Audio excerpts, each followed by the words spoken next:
इस्तीफ़ा देने के अगले दिन जब मुझे प्रधानमंत्री कार्यालय में कोई 7-8 घंटे बैठना पड़ा और मुफ्त अलग अलग बड़े बहुत हमदर्दी में, किसी की मैं बुराई नहीं कर रहा हूँ, जिसने भी बात की बहुत हमदर्दी के साथ बात की, तुम्हें क्यों इस्तीफ़ा देना चाहिए, तुम्हें क्यों इस्तीफ़ा देना चाहिए। तो सबसे आखिर में माननीय नरसिम्हा राव जी आए और उन्होंने मुझसे कहा कि तुम समझते नहीं हो, तुम बहुत प्यार से, कोई उनका कोई दूसरा उद्देश्य नहीं था, बहुत प्यार से उन्होंने कहा तुम बहुत ज़िद्दी आदमी हो। अब तो शाहबानो भी बदल गई, उसने भी कह दिया कि मुझे नहीं चाहिए क्योंकि ये धर्म के विरुद्ध। मैं कहा मैं शाहबानो की लड़ाई नहीं लड़ रहा हूँ साहब, मैंने 59 मिनट की तक का भाषण था लोकसभा के अंदर, मैंने ये 59 मिनट में ये बताया कि सुप्रीम कोर्ट का फैसला कहीं से भी इस्लामी शिक्षा को जो कुरान में है उसको आहत नहीं करता, बल्कि खुद कुरान में ये कहा गया है कि वलिल मुतल्लिकाति मताउम बिल मारूफ हक्कन अलल मुत्तकीन, और तलाकशुदा औरत को भी उसको ऐसा कुछ करो, उसको दो जिस उस ज़माने में आप किस्तों में तो दे नहीं सकते थे, बैंक तो होते नहीं थे उस ज़माने में, तो मता कहा, मता कहते हैं मालो दौलत को, उसको इतना दे दो ताकि वो अपने आत्मा को और अपने शरीर को इकट्ठा रख सके। तो उन्होंने कहा कि अब तो वो भी बदल गई। मैं कहा मैं उसकी लड़ाई नहीं लड़ रहा हूँ। तो उन्होंने मुझसे कहा, जिसका जिक्र किया माननीय प्रधानमंत्री जी ने और उस वक्त लोकसभा में, तो उन्होंने कहा कि भाई हम कोई समाज सुधारक नहीं हैं, हम तो पॉलिटिक्स में हमें वोट चाहिए, ये पूरा समूह हमें वोट करता है, हम इनको क्यों डिस्टर्ब करें, और अगर ये गड्ढे में पड़े रहना चाहते हैं तो तुम्हें क्या तकलीफ है, तुम क्या समाज सुधारक हो। इसी बात पर मैं एक बात कह दूं, यही वो चीज़ थी सन 86 के बाद का जो डेवलपमेंट है, जो आप कह रहे थे कि ऊपर पॉलिटिक्स पहले तो पॉलिटिशियन करते थे, उसी के बाद से ये नीचे जा रहा है। जी हाँ, और वही एक दर्द है, घाव है। अगर ये नहीं हुआ होता तो मैं बताऊं आपको, सब हम लोग प्यार से रहते थे सारा गाँव में, लेकिन वो नासूर बन गया और आज गाँव को बड़ा मैला कर रहा है। बिल्कुल सही, प्रॉब्लम ये बिल्कुल सही, बल्कि मैं उसे दूसरी तरह कहता हूँ, मैंने ये सुझाव, ये मत समझिएगा मैं कह रहा हूँ मुझे ज़्यादा अक्ल है, नहीं बिल्कुल नहीं, ये नहीं मेरा कहने का बात, लेकिन मैंने हिंदी में लिख के दिया था माननीय प्रधानमंत्री जी को। मैं क्या आप संसद में ये कहिए कि भारत भूमि धर्म भूमि समूह नहीं, अगर कोई एक व्यक्ति भी अपनी धार्मिक आस्था को लेकर चिंतित होगा तो हम उसको एड्रेस करेंगे, लेकिन हम ऐसे विषयों पर उन लोगों को जिनकी विभाजनकारी राजनीति है, जिन्होंने पहले भी देश को बांटा है, हम उसको इजाज़त नहीं देंगे कि वो इस देश के समाज को दोबारा से धर्म के नाम पे बांट सके। और मैंने कहा उसके बाद चाहे जो कीजिए, लेकिन हुआ उसका उल्टा। जो लोग कह रहे थे कि जो लोग हमारे स्टैंड के विरोधी हैं, खासतौर से मुस्लिम एमपी, उनकी टांगें तोड़ दो। जो लोग ये कह रहे थे, कि कह नहीं रहे थे, एक्चुअली मेरे ऊपर 5-5 अटैक हुए, जो लोग वायलेंस करा रहे थे उनके साथ फोटो खिंचवाए जा रहे थे और वो अखबारों में छप रहे थे। तो एक आम आदमी को कोई भी देशों में, कहता हूँ अकेले भारत नहीं, भारत में तो बहुत ज़्यादा सहिष्णुता है, दुनिया का कोई भी देश हो, 400 से ज़्यादा एमपी हों, और सरकार इंप्रेशन जो गया वो ये गया कि ये मेरिट के आधार, किसी मिनिस्टर ने भी, जो भी लोकसभा में भाषण हुए उसमें भी क्या कहा गया, ये नहीं कहा गया कि मेरिट के आधार पर हम ये कर रहे हैं, कहा गया बड़ी बड़ी सभाएं हो रही हैं, शांति व्यवस्था के बिगड़ने का खतरा है वगैरह वगैरह। तो इंप्रेशन क्या गया, जैसे धमकी में आके 400 से ज्यादा मेंबरों का समर्थन जिस सरकार को है, उसने धमकी में आके घुटने टेक दिए। तो वो तो कोई भी देश हो, वहां के नागरिक हो, वो आहत महसूस करेंगे अगर ये लगेगा कि उनकी सरकार मेरिट की बुनियाद पर नहीं, गुण दोष के आधार पर नहीं, बल्कि धमकी में आकर कोई काम करने के लिए अपने आप को मजबूर पा रही है, तो कहीं भी उसकी प्रतिक्रिया आएगी। आप जो बता रहे हैं, अब मैं थोड़ा सा जो माहौल है उसको लाइट करता हूँ। हमारा एक रैपिड फायर राउंड है, मैं वहाँ पे आपको आप यहीं पे बैठे रहें, मैं 2 तस्वीरें आपको दिखाऊंगा और एक तस्वीर आप उसमें से चूज करिएगा। एक सवाल होगा और रैपिड फायर, उसके बाद मैं जयशंकर जी के पास आऊँगा। मैं चाहूँगा जरा जोरदार तालियां हो पहले हमारे रैपिड फायर राउंड के लिए।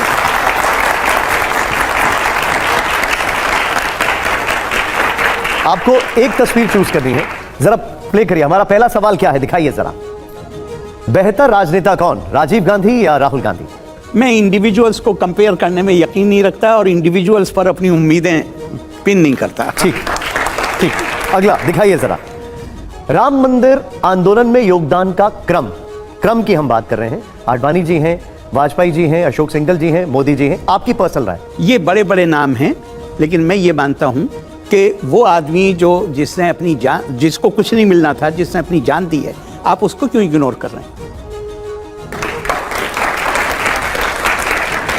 आप उस दौर के गवाह रहे, साक्षी रहे, इसलिए मैं आपसे पूछ रहा हाँ, तो मुझे तो वो उस दौर में वो लोग भी याद हैं जिनके ऊपर गोलियां चलाई गई। ठीक। वो भी याद है। हूं। आइए, अगला जवाब जरा दिखाइए सर। अगला सवाल हमारा, संविधान में सर्वोपरि क्या है, धर्मघन या संविधान? मेरा मानना है कि हमारा संविधान कोई ऐसी चीज नहीं है कि जिसको प्रत्यारोपित कर दिया गया है।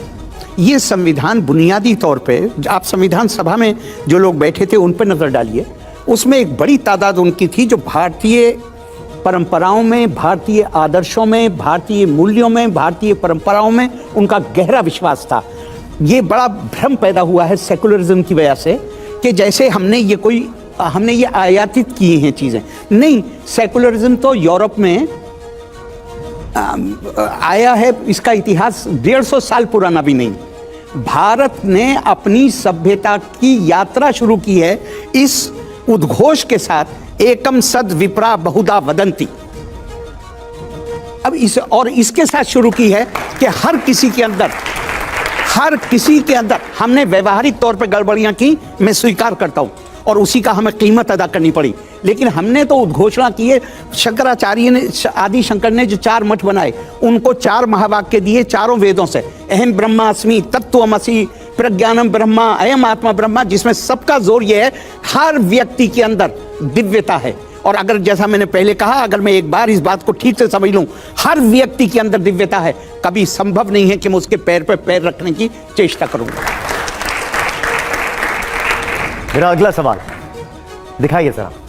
हमारा अगला सवाल है, आदर्श भारत की कल्पना क्या है, हिंदू राष्ट्र या सेकुलर राष्ट्र? सर, मैं आपको मैं हैरत में रह गया जब मैंने पढ़ा था। मैं आपको एक श्लोक बताता हूँ।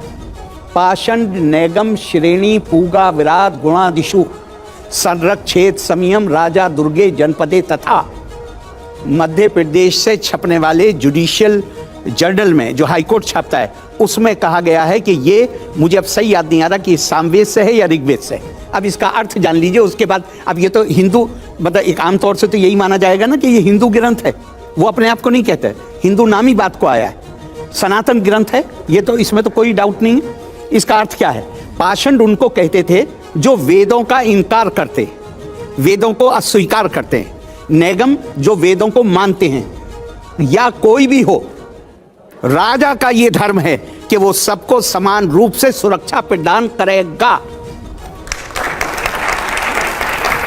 तो सेकुलरिज्म, इससे बड़ा सेकुलरिज्म और क्या होगा? ये तो वेद की ऋचा है। और इसी साल के, पिछले साल के, मैं हैरत में रह गया जब मैंने ये पढ़ा।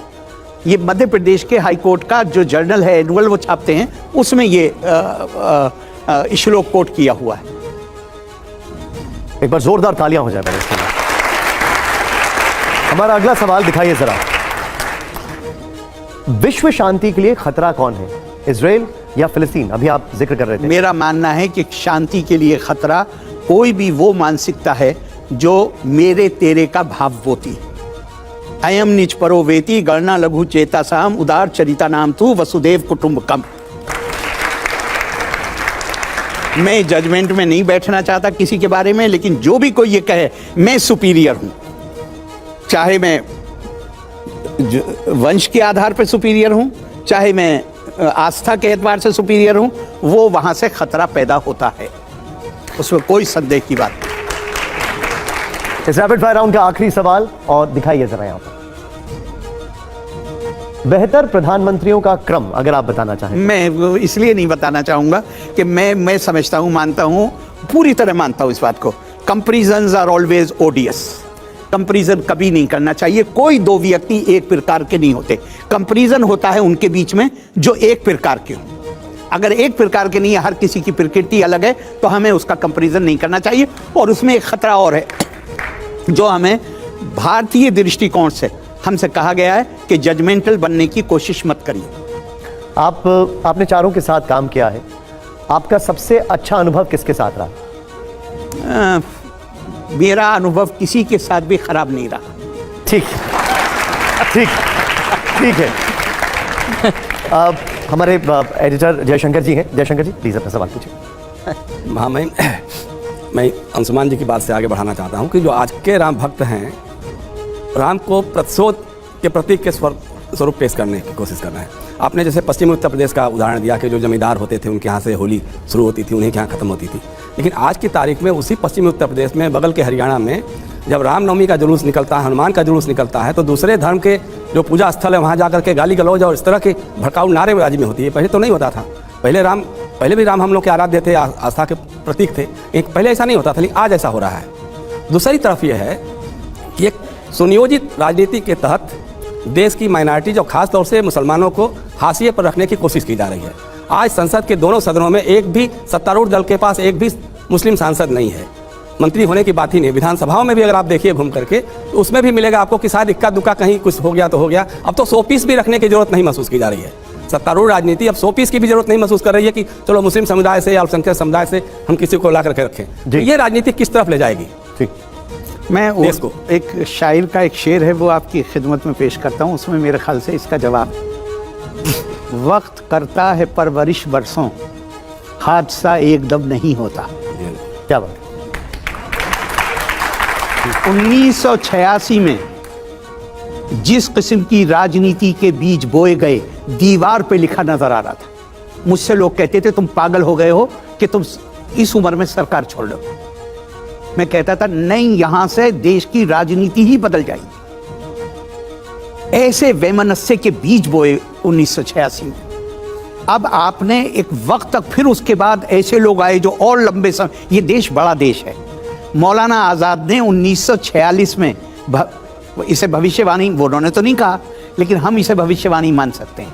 1946 के इंटरव्यू में, अभी देश बटा नहीं था, लेकिन देश बट जाएगा ये फैसला हो गया था। उस वक्त उन्होंने एक इंटरव्यू दिया एक उर्दू पत्रिका को, चट्टान को। उन्होंने कहा है 1946 में, कह रहे हैं अभी बंटवारा नहीं हुआ, कहा कि मुसलमान लीडरों की कम आएगी के चलते हुए पाकिस्तान में 10 साल के अंदर फौजी शासन स्थापित हो जाएगा।